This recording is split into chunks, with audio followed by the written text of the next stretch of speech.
Viva! António Castro Queiro, filósofo. É um filósofo importante e quero dizer isto desde já. Além disso, é professor de Filosofia na Faculdade de Ciências Sociais e Humanas da Universidade Nova de Lisboa. António, o que é que faz um filósofo? Serve para quê um filósofo? Há duas perguntas. Essa pergunta eu costumava responder de duas maneiras. A primeira não serve para nada, não é? Porque, de facto, a pergunta pela utilidade. É uma pergunta por uma das formas do sentido, é ser útil. E nesse sentido pode querer dizer, nessa acessão pode querer dizer ter préstimo, ter um emprego. E por outro lado também respondi, serve para tudo, porque de certa forma dá sempre jeito ter à mão um filósofo. Para fazer perguntas? Para fazer perguntas, designadamente para perceber que a pergunta que tem como resposta ser útil, a utilidade, o uso, é uma resposta possível, mas nem todas as respostas com o sentido da utilidade respondem à pergunta pelo sentido em geral. Há muitas coisas que não têm o sentido da utilidade e nós adoramos. Por exemplo, os músicos? Por exemplo, os poetas? Sem dúvida. Ou a mãe, o irmão. Para que é que serve uma mãe? Para tudo e para nada. Para que serve o irmão? Para tudo e para nada. É melhor não dizer nada às mães, porque senão elas ficam zangadas connosco e têm toda a razão. Há uma pergunta sempre que eu gosto de fazer aos filósofos, que é: o que é uma boa pergunta?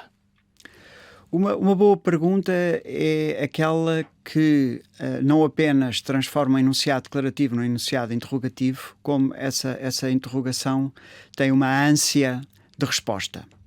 E, portanto, uma boa pergunta não pode ser uma pergunta que não tenha resposta, também não pode ser uma pergunta que tenha já a resposta na ponta da língua, mas que tem, nós podemos dizer-lhe, uma tensão desiderativa.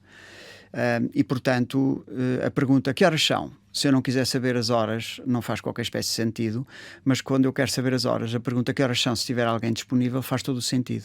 Portanto, uma boa pergunta é uma pergunta que tem uma resposta possível e é feita na circunstância do apuro ou na circunstância de eu querer saber. E portanto, esta ideia de que nós, quando fazemos uma pergunta, ela tem um sentido e põe, no fundo, a trabalhar a máquina de lavar do cérebro do outro, a quem é o interrogado, exige uma resposta a uma pergunta? Exige atenção para uma resposta. Não quer dizer que tenha uma resposta. Isto é, nós podemos, de certa forma, trabalhar durante dias e dias e dias sob o projeto de uma interrogação e não sabemos se vai ter resposta. Ou seja, despistar hipóteses interpretativas, estar a tentar perceber um determinado assunto, andar atrás de um amor ou até de Deus. Há pessoas que andaram a vida inteira atrás de Deus e nunca ouviram. Portanto, esse tipo de tensão desiderativa ou tensão interrogativa admite uma resposta possível, embora possamos passar uma data de tempo sem ter a resposta. Nós estamos em tempos conturbados, tensos, diria que com uma agressividade social crescente, é a minha sensibilidade. A ideia da pergunta, enquanto aquele que põe em causa, está a ser posta em causa ela própria. Isto é, perguntar está a começar a ser politicamente incorreta. Pode perfeitamente acontecer. Aqui, deixe-me contextualizar rapidamente. Há três aspectos que se prendem com as três vozes dos verbos. Pode ser, eu faço uma pergunta, e então eu quero saber, e pergunto que horas são, quando é que o cessar-fogo vai entrar em vigor, qual é a temperatura, e portanto sou eu que faço essa pergunta, mas eu posso perceber que essa pergunta me é feita a mim pelo Jorge, e então pergunta-me quando é que é o cessar-fogo e eu tenho o ónus da resposta. Mas depois há uma data de perguntas que acontecem e que parecem ser reflexivas ou na voz média, como diziam os gregos. Isto é, a própria pergunta é ao mesmo tempo agente e objeto de interrogação. Como é que é isso? Ou seja, são perguntas que me acontecem e que nós dizemos de nós para nós, diz lá, vá, o que é que estás a fazer da tua vida? Ou se tens a certeza exatamente do que estás a fazer. São perguntas que rebentam na nossa cabeça. E, portanto, não tem um agente específico de interrogação, não é um sujeito interrogativo específico, não sou eu que faço a pergunta, mas acontece-me fazer essa experiência. É uma espécie de pontada no outro? Vê lá o que é que estás a fazer aí. Pode ser. Tem lá caso, juízo. pode ser. É a pergunta do pai, o que é que pensas que estás a fazer da tua vida, não é? Mas essas perguntas são difíceis. São extraordinariamente difíceis, são experimentadas de uma forma dramática. Nós sabemos que se calhar não estamos a fazer uma coisa como deve ser, se calhar estamos a encanar a perna à rã. Ou, por outro lado, conseguimos dar a resposta. Não sei o que é que poderia fazer de outro senão isto mesmo. Agora, indo à sua pergunta concreta. Eu acho que todas as perguntas são incómodas e a experiência da interrogação é incómoda. Todas elas? Eu penso que todas elas, então, se eu não souber. Posso perguntar porquê é que nos incomodam as perguntas? Porque não responder, não saber é incomodativo. Ou seja, nós, na nossa vida, nós queremos estar instalados de uma forma satisfatória no que sabemos. E uma pergunta, não uma pergunta retórica, ou seja... Uma pergunta verdadeira. Uma pergunta verdadeira, aquela genuína, em que eu não sei responder, mas eu também não fico em sossego, não saber responder, é uma pergunta incomodativa. E eu tenho de fazer alguma coisa por ela. Ou seja, quanto mais não seja, eu não quero estar exposto à capacidade interrogativa dela, ou então eu tenho de lhe dar uma resposta. Ou então eu perceber que estou a trabalhar para responder. Então o que é que fazemos a ela? Portanto, por um lado, nós não queremos anunciar a nossa vulnerabilidade, que é, estão-me a perguntar uma coisa e nós afinal não sabemos a resposta. Eu diria que a nossa capacidade de responder é muito pequenina em relação a todas as perguntas que podemos fazer, e isso obriga-nos a tentar dar uma resposta. Sim. O que significa que, em caso de dúvida ou de acidente, lá podemos encontrar uma mentirinha ou uma bela especulação para conseguir sobreviver àquela pergunta. Sem dúvida. Sem dúvida. É isso que nós fazemos? Eu acho que o que nós fazemos é, nós pensamos, agora como dizemos em português, by default, não é? Ou seja, por norma, por padrão, nós pensamos que estamos na verdade. E só de vez em quando há sombra de dúvida sobre alguma coisa, é que vem a pergunta. Ou seja, chegamos a casa e se tivermos um carocha, e, portanto temos mesmo de desligar os faróis, e não sabemos se desligamos ou não desligamos os faróis. E o que é que acontece nessa altura? Nós sabemos tudo no universo, menos se deixarmos os faróis acesos ou não. Ou vamos a caminho do Algarve e assalta-nos a dúvida, fechamos a torneira do gás ou não.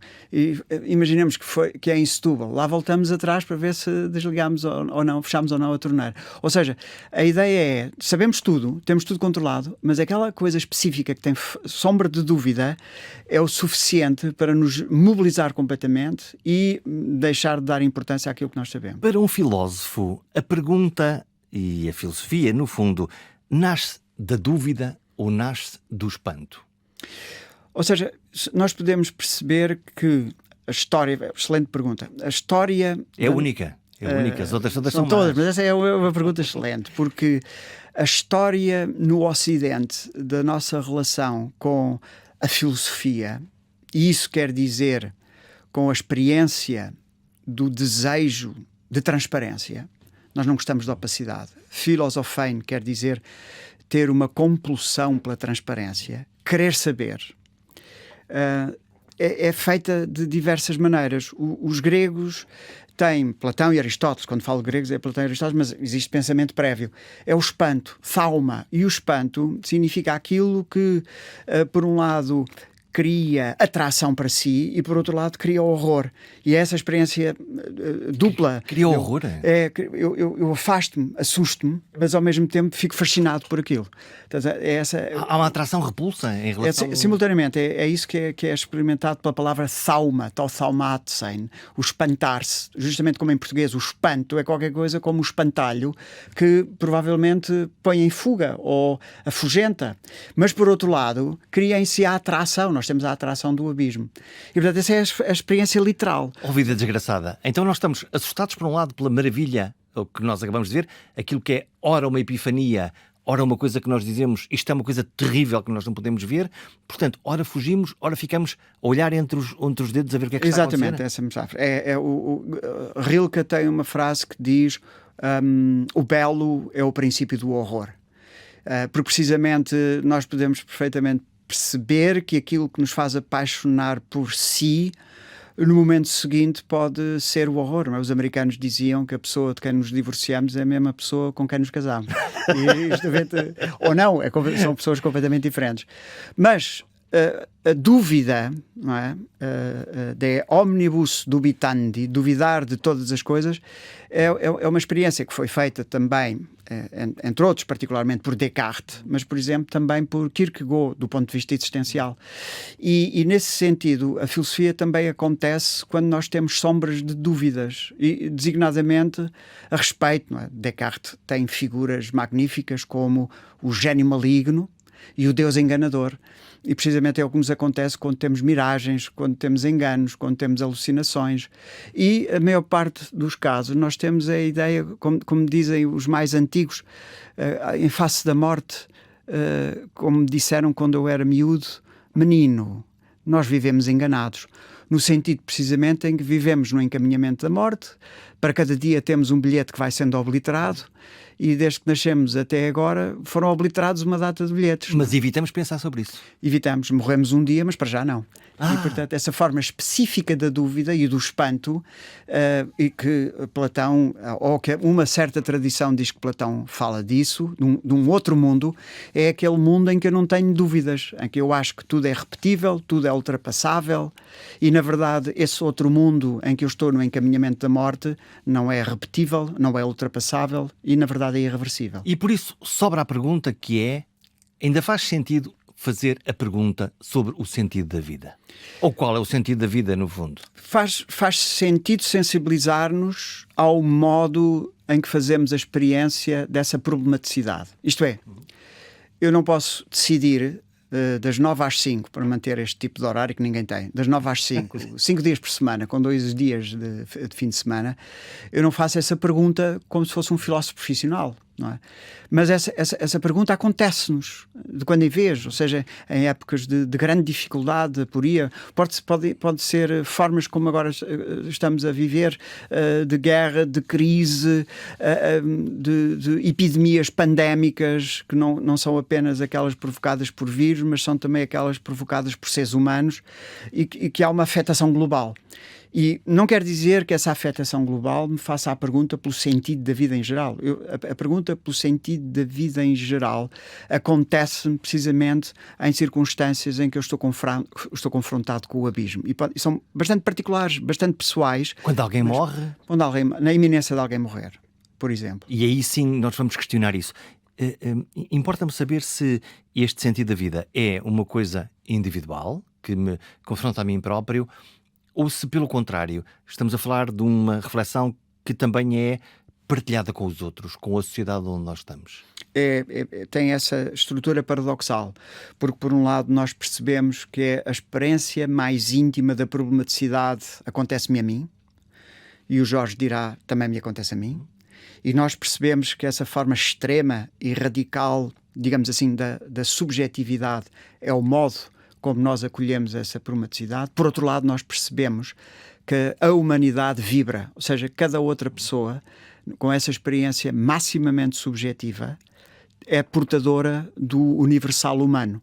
E, portanto, aquela experiência que aparentemente é particular, singular, estritamente subjetiva, ressoa no outro como possibilidade também de a ter. É a condição humana? Nós podemos dizer que é a condição humana no sentido kantiano do termo, ou seja, é a condição de possibilidade da experiência deste objeto da vida, que é, quando me acontece, eu perguntar pelo sentido, quando me acontece precisamente o colapso do sentido. A Inês Menezes costuma convidar, quando pergunta aos seus convidados, geralmente é a última pergunta das suas entrevistas, que é: o que é que foi um dia bom? Para as pessoas, que é uma pergunta muito interessante. Importa-me saber o que é uma vida boa ou uma vida eficiente. Temos um potenciómetro para encontrar se temos essa noção de finitude, se temos essa noção de que esses bilhetes se vão obliterando. O que é uma vida boa e o que é uma vidinha que se vai fazendo? Eu acho que essa pergunta põe-nos o seguinte problema. Nós, quando descrevemos uma vida boa, uma vida eficiente, uma vida que tivesse valido a pena, nós podemos pensar naquilo que a filosofia chama uma ontologia da substância. E parece que estamos a falar de uma coisa. E no prêt-à-porter ou no supermercado da existência eu vou escolher uma vida boa e não quero escolher aquelas outras vidas boas, mas se for o Black Friday eu já não vou a tempo e escolho a vida que posso. E, então, eu quero, em princípio, ter uma casa simpática, uma família boa e saudável, um carro bom, a possibilidade de ir passar umas férias e, em princípio, eu tenho a minha vida é cheia. Esse é justamente o ponto, é que uma vida boa ou uma vida eficiente está ao mesmo nível de querer ter uma vivenda, de querer ter viagens, de querer ter acesso a espetáculos, isto é, há uma redução da vida a uma coisa. E outra coisa completamente diferente é a nossa experiência do viver, do estar vivo, que é diferente da nossa experiência do que é uma vida. E nessas circunstâncias, o que eu posso tentar reconstituir é, por exemplo, na infância, o estado eufórico que acontece na antecipação do primeiro mergulho das férias. E, portanto, nós vivíamos à distância de 11 meses. Porquê? Porque vivíamos na praia quando era o verão e quando eram as férias grandes da existência. Até o último dia das férias? Até o último dia das férias, e depois nunca mais vimos aqueles amigos, ficavam congelados algures no tempo. Mas a antecipação daquele mergulho e a vivência do que é estar euforicamente, numa embriaguez lúcida do que é estar vivo, essa para mim é a representação, é uma metáfora viva de uma vida, não é boa, de uma vida excelente. Agora o problema é que ao longo da vida nós vamos perdendo essa inocência do primeiro mergulho, do primeiro beijo, do primeiro sabor, do primeiro vislumbre de uma paisagem maravilhosa. Parece que a vida nos caleja no mau sentido da palavra, que é dar-nos experiência e retira-nos o espanto. Esse é o problema da filosofia. Isto é, nós temos em nós uma matriz, ou os gregos diziam a archaia physis, uma natureza originária, e se calhar a primeira vez que nós fazemos a experiência da primeira vez, e portanto todas as primeiras vezes das primeiras vezes já são de alguma forma sucedâneas desta ideia magistral do princípio criativo, agora aqui é, desta vontade de poder de que Nietzsche fala, e que depois parece que há uma espécie de embutamento ou neutralização e, portanto, a segunda vez já não é a primeira, a terceira já não é a segunda e depois é o hábito. E justamente faz parte da filosofia, da arte, da religião, para utilizar as três grandes figuras da filosofia encaradas por Hegel, de reconstituir esse início. E, portanto, é como se esse primeiro início tivesse sido apenas uma vivência passiva e o que nós queremos fazer é, à custa do nosso esforço criativo, viver a vida não como se fosse como ela foi oferecida de modo passivo, mas de alguma forma reconstituí-la, e isso corresponderia a uma resposta existencial em que a nossa vida seria a expressão dessa possibilidade. Para o bem e para o mal, porque às tantas nós estamos sempre à procura de uma outra coisa, o que não temos, só estou bem onde não estou, já cantava variações, causando-nos por momentos uma ferida do vazio, de não conseguir fazer aquilo, que nós depois olimpicamente vamos para o primeiro centro comercial, enchemos de compras para tentar tapar essa dor existencial ou essa procura que afinal nunca nos preenche. Sem dúvida, ou seja, uma das características das quais muitas vezes não nos apercebemos da contemporaneidade é o vazio do tédio. E não identificamos sempre... O tédio é uma coisa boa ou uma coisa má? O tédio depende, há vários níveis, não é?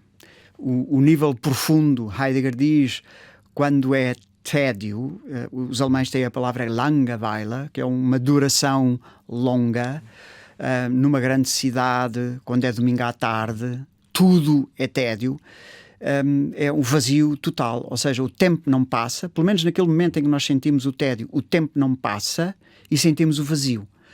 Dura muito pouco tempo, não é? Porque depois há a agenda do domingo à tarde, vamos ouvir rádio, vamos à televisão, vamos ver televisão, vamos ao futebol, portanto repõe-se esse tempo. Mas O tédio pode ser bom no sentido em que cutuca a onça da nossa existência. Nós queremos estar ocupados. Os americanos têm o lema keep busy. E, portanto, mantém-te ativo. E isso pode perfeitamente acontecer, no seu exemplo, quando vamos ao supermercado, quando queremos estar ocupado, na verdade é transformar a vida, e é a única vida que temos, em terapia ocupacional. E veja como é que as nossas crianças, não é, estão entregues aos ATLs, não é? As atividades de ocupação de tempos livres. E não do tédio livre. E não do tédio livre, justamente, porque deveria haver essa possibilidade de lidarmos com o que é o vazio. Ou seja, a nossa experiência da liberdade é também procurar ocupar esse tempo livre, essa forma particular de vagar, com qualquer coisa que seja útil, não no sentido em que pode ter um emprego e préstimo, mas vamos tocar guitarra, ou pintar, ou fazer desporto, namorar, ir para a praia. Porquê? Porque comprar coisas é uma obsessão compulsiva. Isto é, eu substituo o vazio por qualquer coisa que eu acho que vai substituir, mas na verdade está-me a criar mais vazio. Ou seja, pode perfeitamente acontecer. Um dos exemplos dos case studies da doença maníaco-depressiva é alguém que vai comprar um relógio e acaba por comprar a coleção toda dos relógios porque gosta das braceletes com todas as cores possíveis e imaginárias, ou que vai comprar um livro de uma determinada coleção e acaba por comprar 500 livros porque os 500 livros é que ficam bem lá em casa. E isso não resolve, obviamente, o problema. Não. Usou a expressão vagar. Como é que se tem vagar num mundo que tanto acelera? Keep busy, não é? Vamos embora. Busy na verdade, há uma enorme dificuldade, mas nós, se calhar, conseguimos reconstituir, e os nossos ouvintes conseguem reconstituir precisamente isso, que quando há vagar, pode haver uma experiência de não saber o que é que vamos fazer à vida. Os ingleses utilizam a expressão, os anglo-saxónicos, killing time, não é? Fazer tempo, nós dizemos. Nós vamos fazer tempo, que eu acho muito mais delicioso. Vamos fazer tempo. Melhor do que matar o tempo. Melhor do que matar o tempo. Mas, dizemos matar saudades, por exemplo. Somos homicidas aí. Mas nós poderemos ter, quando temos vagar, nós temos a oportunidade de deixar ir. E essa possibilidade de deixar ir é uma das experiências do ser como os gregos o entendiam, que não é uma substância, mas é uma atividade verbal, mesmo passiva. Ou seja, ter vagar é a condição de possibilidade de deixar ir e, portanto, talvez de fazer acontecer. Isso é uma forma de preenchimento. António, há um podcast que grava uma série de conferências para o CCB sobre as emoções, os afetos, o corpo, os sentimentos, no fundo, mapas para podermos viver.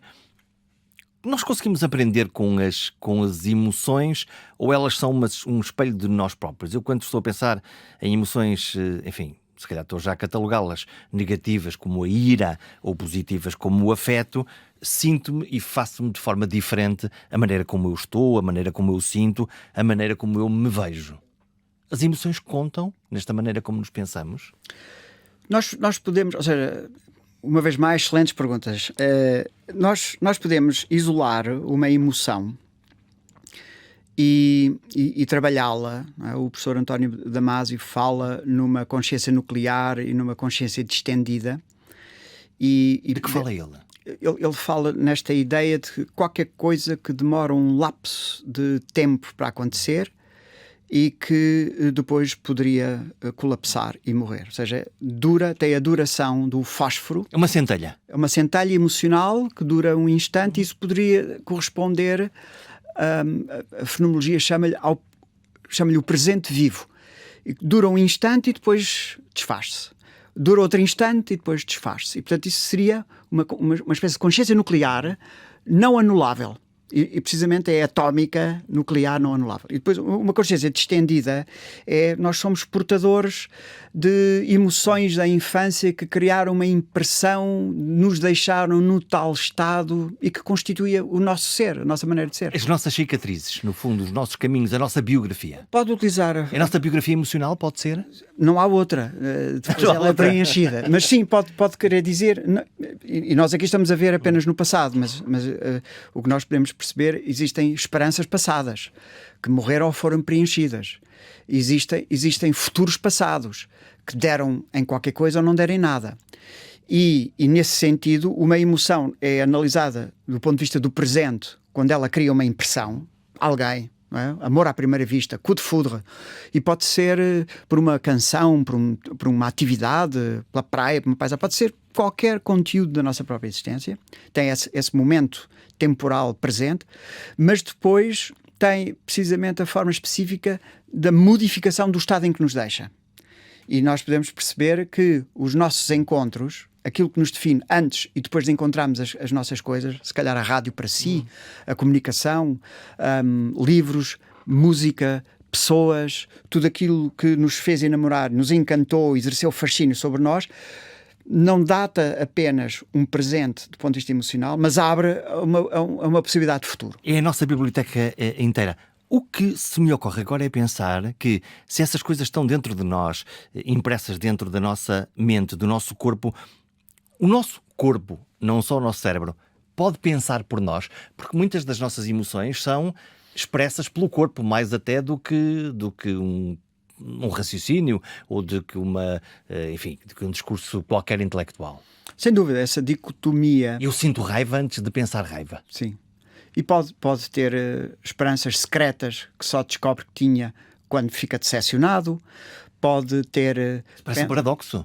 Mas não é? Nós achamos, já não tinha esperança nenhuma. E depois nós percebemos, mas eu fiquei decepcionado. Portanto, afinal havia lá qualquer coisinha. E, na verdade, a nossa experiência secreta é que não vamos morrer. Até agora toda a gente tem morrido, mas se calhar nós não vamos morrer. Mas nós não.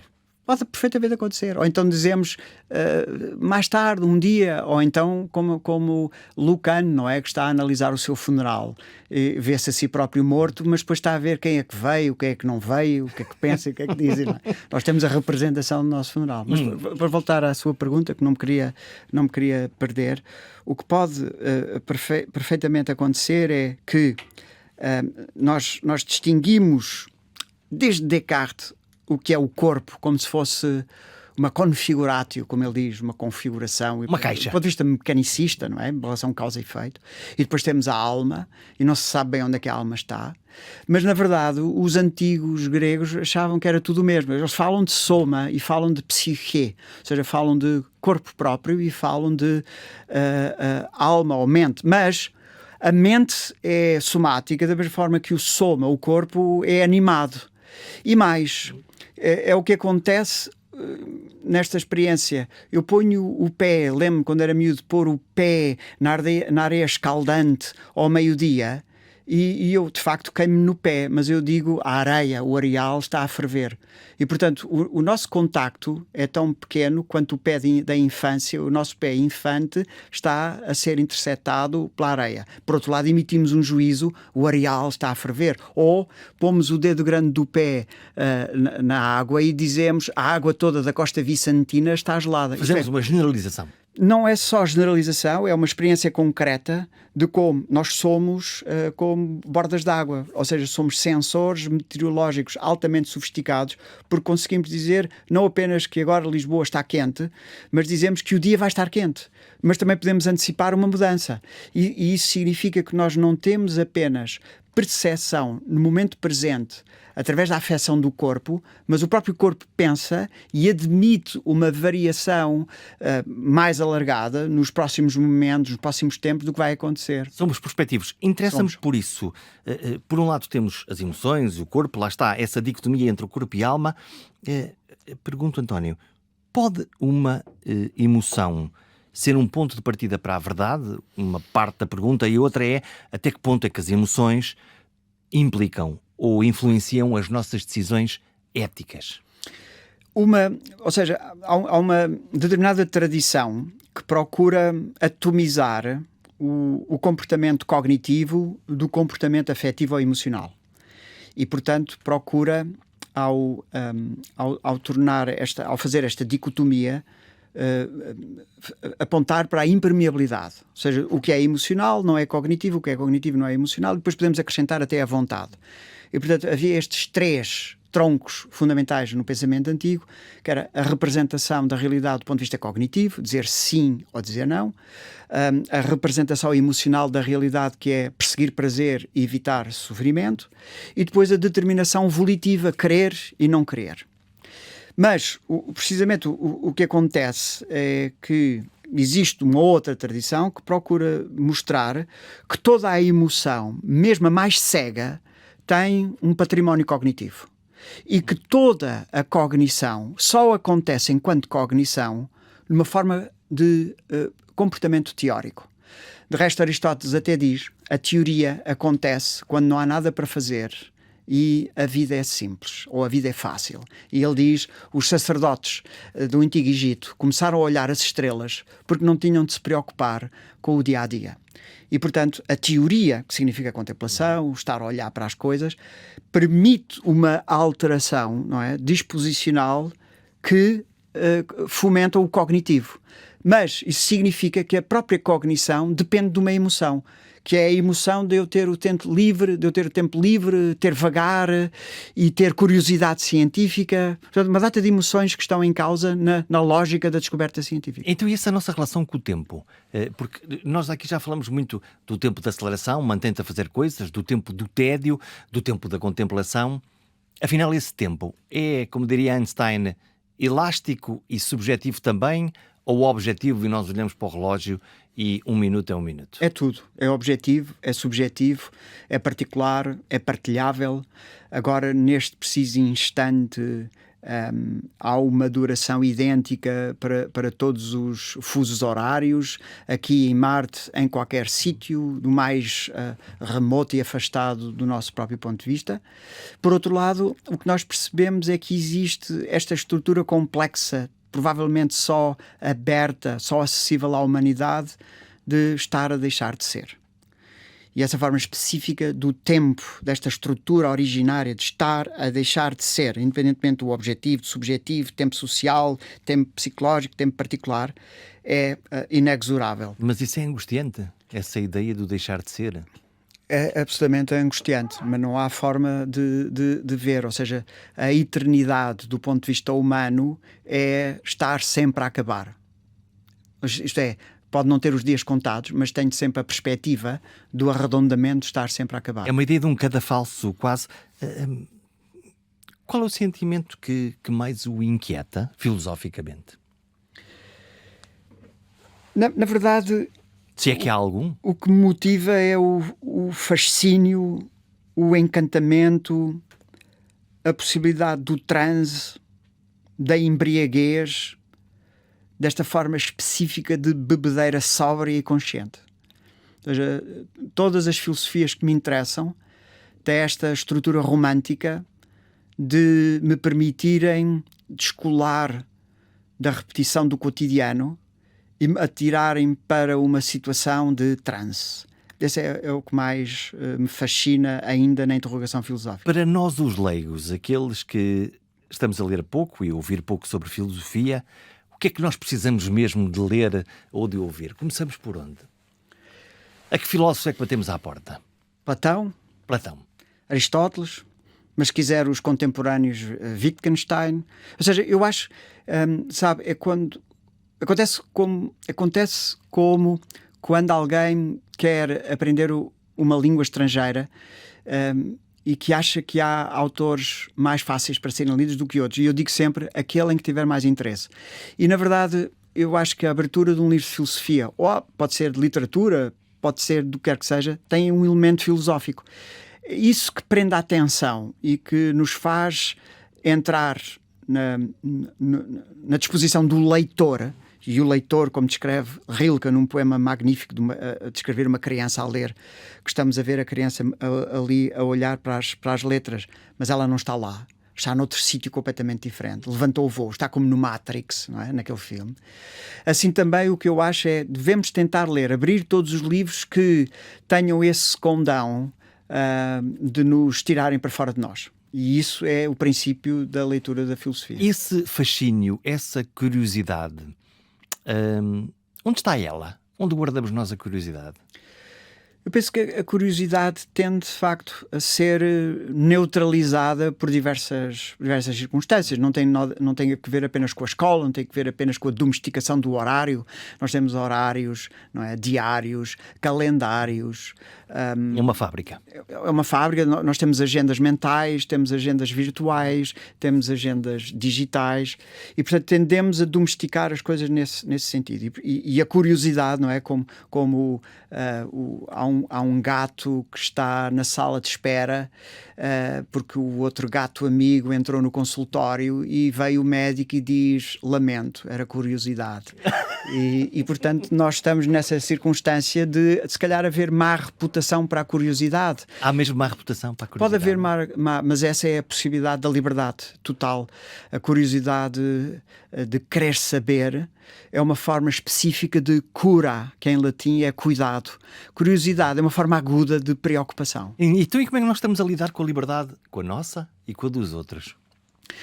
Bom, isso põe aquele problema que nós, do ponto de vista folclórico, dizemos, não é? A nossa liberdade acaba onde a dos outros começa, que é uma formulação de Kant, age de tal forma que a tua máxima se transforma em lei universal. Em princípio é uma boa ideia, sendo que agora há momentos em que um outro qualquer quer interferir na nossa própria liberdade.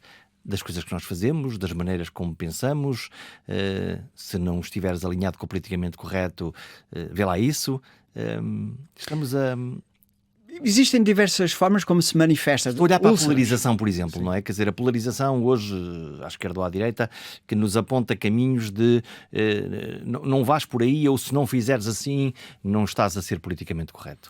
Eu acho que todas as épocas, todas as geografias, todas as castas têm os seus códigos. Todas. E a nossa não escapa.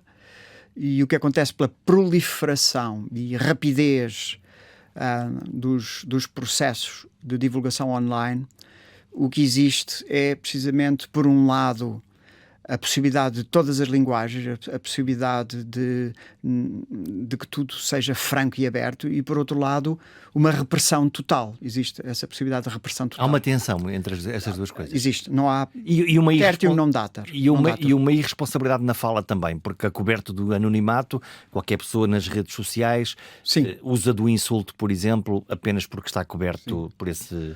O anonimato, nos tempos modernos, destruiu a simpatia do anonimato nos tempos antigos. Os grandes comentadores de Platão e de Aristóteles são referidos como anónimos, porque não assinavam, achavam que não poderiam ter o seu nome ao pé dos grandes vultos.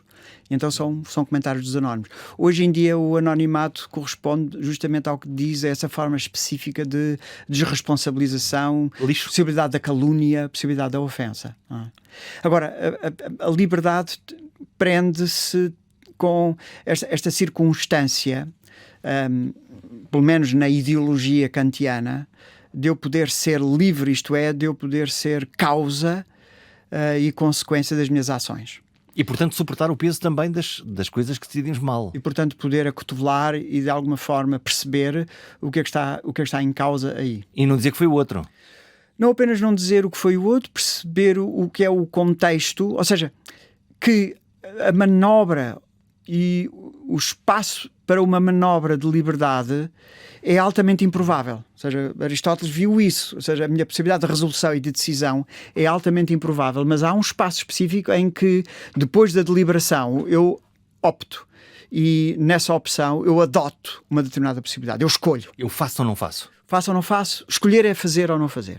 E o que acontece é que muitas das circunstâncias em que eu estou metido enreda-me de tal maneira que eu não sou tido nem achado para aquilo que está a acontecer. E não tem capacidade de decisão. Ora, falamos já do ambiente digital. As redes sociais, o ambiente digital, da maneira como nós estamos a ver ele a crescer e suspeito que se vai intensificar nos próximos tempos, alteram a nossa noção do eu? Eu penso que podem ampliar e podem metamorfosear. Ou seja, pensemos nas estruturas duplas dos avatares. Somos todos avatares neste momento, já um bocadinho?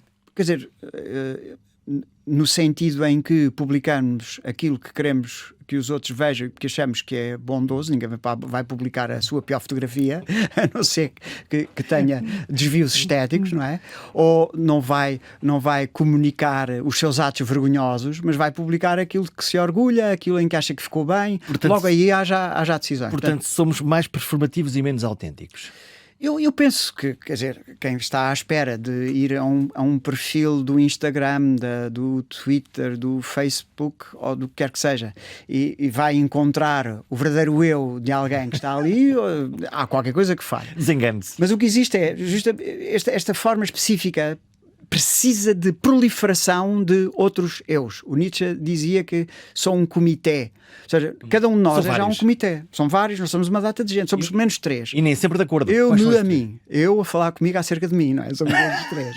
Porque nós não temos uma perspectiva estigmática, como Descartes pretendia. Nós somos como os gregos, estamos numa permanente conversa connosco. Vemos, por exemplo, alguém a falar sozinho, ou como nós dizemos, em voz alta, e nós percebemos que é assim que nós estamos, com a boca fechada e em silêncio. Estamos continuamente em diálogo connosco. Mas faz-nos bem até falar alto, não é? Faz ótimo. E falar com o computador e dizer asneiras, etc. Que é para conseguir ultrapassar isso. Mas portanto, para voltar à sua questão, do ponto de vista do eu, o que existe é uma proliferação de avatares duplos, sósias, e que isso pode ter a compreensão de não sou eu. Ou seja, é aquilo que eu quero fazer parecer. E quando essa autoimagem, aquilo que nós queremos projetar, e eu estou a pensar muito nesta nova geração que não teve o lado analógico, que entrou de cabeça nas redes sociais, pode trazer-se essa autoimagem digital, com toda essa distorção, para a vida real e não aguentar com o choque da vida real? Eu acho que... Ou isto é uma conversa de velhos? Não, não é de velhos, mas eu acho que o digital é arcaico.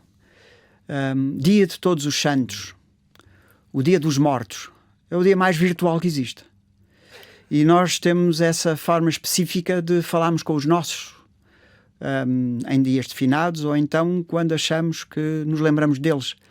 E, portanto, a nossa convivência com o virtual, embora não seja o www, é arcaica e está inscrita na nossa humanidade.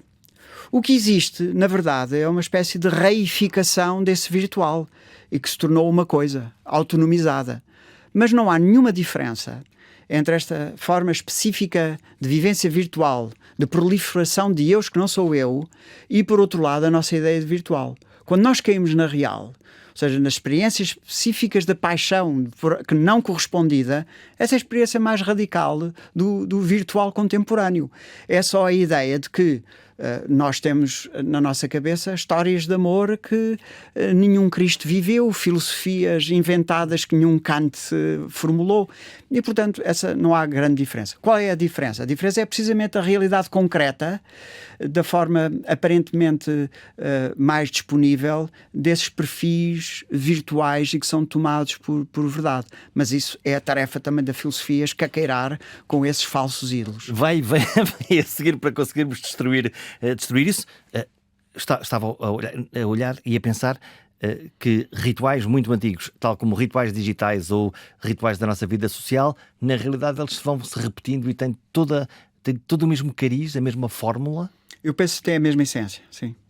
E, portanto, não devíamos ficar assim tão preocupados com o facto das gerações mais novas estarem eu penso que devemos viciadas. Devemos ficar preocupados no sentido em que, aparentemente, a aceleração, que é um termo que gosta e que já falou aqui, a aceleração dessa proliferação pode levar ao ponto de nós perdermos o pé ou o contacto com a própria realidade.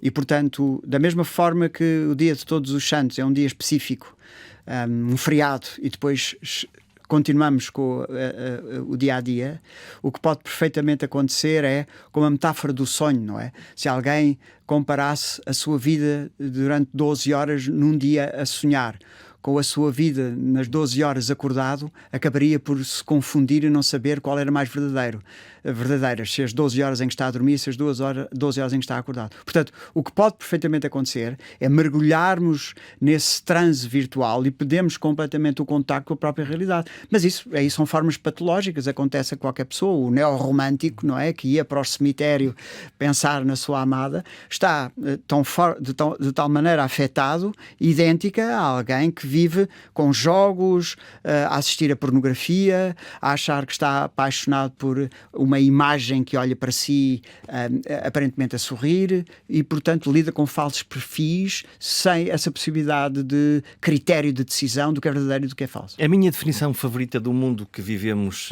tem muito a ver com Bauman e o mundo líquido, com a ambiguidade, sendo nós, quando podemos ser livres e temos que decidir o que é que queremos para nós, o que é certo e errado, como é que nós conseguimos encontrar o certo num mundo tão ambíguo como aquele em que nós vivemos hoje? Essa é uma pergunta cartesiana, não é? Porque precisamente logo no princípio, não é, das 6 meditações de filosofia primeira, Descartes propõe essa reflexão, não é?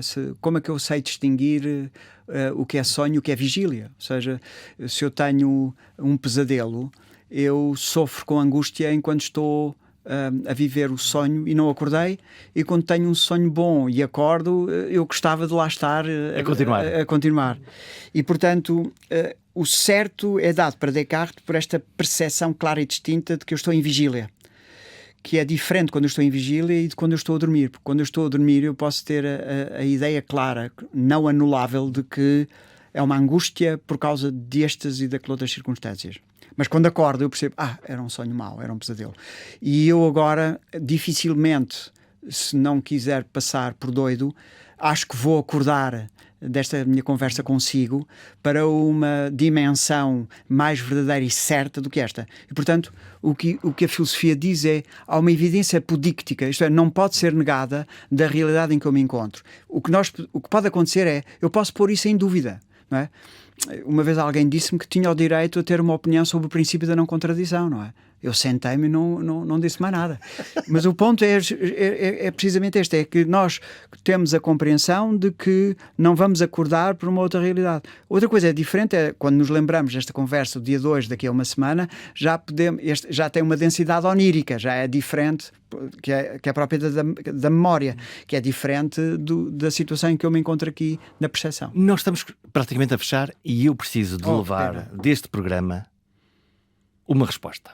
E a resposta é: como é que nós convencemos alguém que insiste em dizer que há a minha verdade e a tua verdade e não a minha opinião e a tua opinião? Como é que se consegue convencer alguém que esta coisa da verdade não são múltiplas, é uma só? Ou então não, e eu tenho uma perspectiva completamente enviesada e pode haver várias verdades. Esta é uma pergunta de difícil resposta e está-me a intimar a uma resposta. Eu diria que o princípio da não contradição, ou seja, propriedades contrárias simultaneamente não podem ser ditas do mesmo objeto. Esta taça não pode ser vermelha e azul escura. É um critério de decisão que correspondam nos princípios axiomáticos no Ocidente dessa mesma definição. Por outro lado, a identidade. A é A. Por outro lado, o princípio do terceiro excluído. Há ou não há um terceiro excluído. Esses princípios permitem compreender. Eu posso submetê-los a uma opinião e posso gostar ou não gostar do princípio do terceiro excluído, do princípio de identidade e do princípio da não contradição. Mas o que eu percebo é, existe a instância de inteligibilidade de eu entrar em contradição ao duvidar destas formas axiomáticas. Axioma quer dizer digno de ser visto, precioso, e eu não posso negar esta valência. Os jantares de Natal com o filósofo à mesa são iguais aos outros todos ou são muito mais complicados? Se o filósofo não encostar e encarnar, são ótimos. E, portanto, eu deixo o meu eu comer o peru ou o bacalhau, no caso da véspera, e o eu filosófico desaparece e dilui-se, não é? Quando a mãe manda levantar a mesa ou manda pôr a mesa. E aí não há filosofia, existe é ser filho. E bem mandado. António Castro Queiro, muito obrigado. Obrigado eu.